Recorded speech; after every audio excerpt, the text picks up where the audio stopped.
ഒക്കെ നമുക്കറിയാം. ഈ കാലയളവ് മുഴുവൻ, ഈ പണം മാസാമാസം കൈപ്പറ്റുന്ന കാലയളവ് മുഴുവൻ ഈ മലിനീകരണ നിയന്ത്രണ ബോർഡിൻ്റെ നിയന്ത്രണം ഉണ്ടായിരുന്നത്, അല്ലെങ്കിൽ ആ മന്ത്രി അതിൻ്റെ മന്ത്രിയായിരുന്നത് ഈ പണം വാങ്ങിയ വീണ വിജയൻ്റെ അച്ഛൻ തന്നെയാണ് എന്നത് വരുന്നു.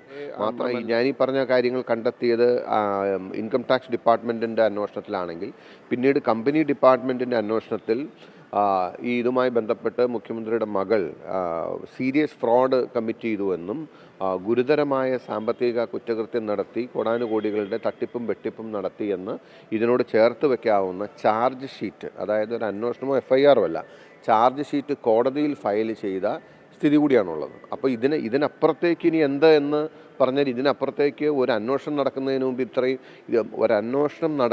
മുമ്പ് ഇത്രയും കാര്യങ്ങൾ പൊതുജന മധ്യത്തിൽ വന്ന, അല്ലെങ്കിൽ ഇത്രയും കാര്യങ്ങൾ മുന്നിലെത്തിയ മറ്റൊരു കേസ് ഉണ്ടോ എന്ന് തന്നെ എനിക്കറിയില്ല. ബട്ട് സ്റ്റിൽ ഇത് അന്വേഷിക്കേണ്ട ഏജൻസികളായ CBI എൻഫോഴ്സ്മെൻറ്റ് ഡയറക്ടറേറ്റോ മുന്നോട്ട് വന്നിട്ടില്ല എന്ന യാഥാർത്ഥ്യം നമ്മുടെ മുമ്പിലുണ്ട്.